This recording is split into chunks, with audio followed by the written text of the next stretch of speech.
ಇದು ನಿರಂತರವಾಗಿ ಮಂಡ್ಯ ಜಿಲ್ಲೆಯಲ್ಲಿ ಕರ್ನಾಟಕದಾದ್ಯಂತ ನಿರಂತರವಾಗಿ ಮುಸಲ್ಮಾನರನ್ನ ಓಲೈಸುವಂತ ಕೆಲಸವನ್ನ ಕಾಂಗ್ರೆಸ್ ಸರ್ಕಾರ ಮಾಡ್ತಿದೆ. ಇವತ್ತು ನಿನ್ನೆ ಟಿವಿ ಮಾಧ್ಯಮದಲ್ಲಿ ಮುಸಲ್ಮಾನರ ಒಬ್ಬ ಆ ಮಸೀದಿಯ ಯಾರೋ ಮುಖ್ಯಸ್ಥ ಇದಾನಲ್ಲ ಆತನೇ ಹೇಳಿದರೆ ನಮ್ಮಿಂದ ತಪ್ಪಾಗಿದೆ ಅಂತೇಳಿ. ಆತನೇ ಹೇಳಿದ್ಮೇಲೆ ಸಿದ್ದರಾಮಯ್ಯನವರು ಪದೇ ಪದೇ ಬಿಜೆಪಿಯವರು ಇದನ್ನೆಲ್ಲ ಸೃಷ್ಟಿ ಮಾಡ್ತಾರೆ ಅಂತ ಹೇಳ್ತಾ ಇದ್ದಾರೆ. ನಾನು ಈ ಸಂದರ್ಭದಲ್ಲಿ ಮಾನ್ಯ ಮುಖ್ಯಮಂತ್ರಿಗಳಿಗೆ ಹೇಳೋದಿಷ್ಟೇ, ಇವತ್ತು ಸಂಗಮೇಶ್ವರ್ ಅವರು ಹೋಗ್ಬಿಟ್ಟು ನಾನು ಈ ಜನ್ಮದ ನೆಕ್ಸ್ಟ್ ಜನ್ಮ ಇದ್ರೆ ಮುಸಲ್ಮಾನರಾಗ್ತೀನಿ ಅಂತ ಹೇಳ್ತಿದ್ದಾರೆ.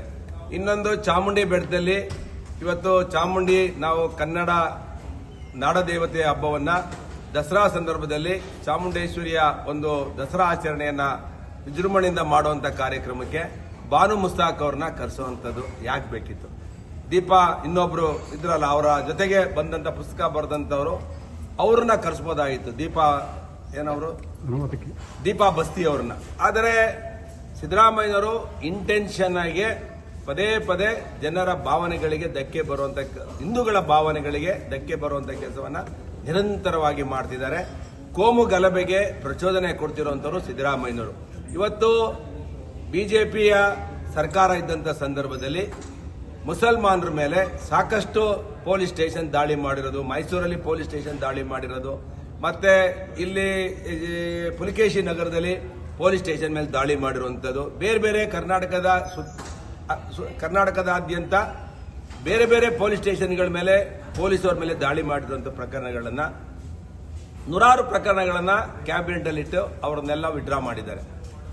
ಮತ್ತೆ ರಾಜ್ಯಸಭಾ ಚುನಾವಣೆ ಆಗಬೇಕಾದ್ರೆ ಅಸೆಂಬ್ಲಿ ಒಳಗಡೆ ಅಲ್ಲೂ ಕೂಡ ಪಾಕಿಸ್ತಾನ ಜಿಂದಾಬಾದ್ ಅಂತ ಹೇಳಿದ್ರು. ಅಸೆಂಬ್ಲಿ ಒಳಗಡೆ ಬಂದು ಪಾಕಿಸ್ತಾನ ಜಿಂದಾಬಾದ್ ಅಂತ ಹೇಳಿದ್ಮೇಲೆ ಇವತ್ತು ಸಂಗಮೇಶ್ವರರು ಯಾಕೆ ಹೇಳ್ತಿದ್ದಾರೆ ಅಂತ ಹೇಳಿದ್ರೆ, ಇವತ್ತು ವೋಟ್ ಬ್ಯಾಂಕ್ ರಾಜಕಾರಣದಲ್ಲಿ ತುಷ್ಟೀಕರಣ ಮಾಡಿ ನಾನು ನೆಕ್ಸ್ಟ್ ಜನ್ಮದಲ್ಲಿ ಅಂತ, ಮುಸಲ್ಮಾನರಲ್ಲಿ ಹಿಂದೂಗಳಲ್ಲಿ ನೆಕ್ಸ್ಟ್ ಜನ್ಮ ಇರ್ಬೋದು, ಮುಸಲ್ಮಾನರಲ್ಲಿ ನೆಕ್ಸ್ಟ್ ಜನ್ಮ ಇಲ್ಲ. ನಾನು ಇವತ್ತೇ ಹೇಳ್ತಿದ್ದೀನಿ ಸಂಗಮೇಶ್ವರ್ ಅವರಿಗೆ, ನೀವು ನಮ್ಮ ಹಿಂದೂ ಸಮಾಜದಲ್ಲಿರೋದಕ್ಕೆ ನಿಮ್ಗೆ ಯಾವುದೇ ನೈತಿಕತೆ ಇಲ್ಲ.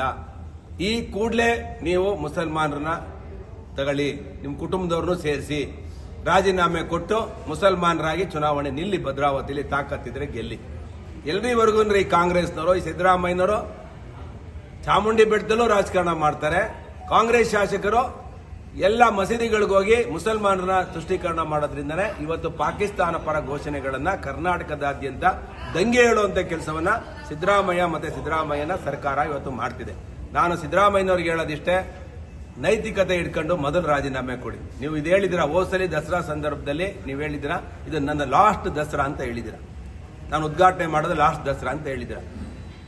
ಹೋಗೋ ಕಡೆ ಸಲ ಕೆಟ್ಟ ಹೆಸರು ತಗೋಬೇಡ್ರಿ, ನಿಮ್ಗೆ ಯಾವ ನೈತಿಕತೆನೂ ಇಲ್ಲ. ಕರ್ನಾಟಕದಲ್ಲಿ ಜನ ನಿಮ್ಮನ್ನ ತಾತ್ಸಾರ ಮಾಡಿ ರಿಜೆಕ್ಟ್ ಮಾಡಿ ಹಾಕ್ಬಿಟ್ಟಿದ್ದಾರೆ. ಇವತ್ತು ಚುನಾವಣೆಗೆ ಹೋದ್ರೆ ನಿಮ್ಗೆ ಗೊತ್ತಾಗುತ್ತೆ. 2028 ಚುನಾವಣೆಗೆ ಭಾರತೀಯ ಜನತಾ ಪಕ್ಷ ಮತ್ತೆ JDS 150 ಸ್ಥಾನಗಳನ್ನ ಕರ್ನಾಟಕದಲ್ಲಿ ಗೆಲ್ತಾರೆ.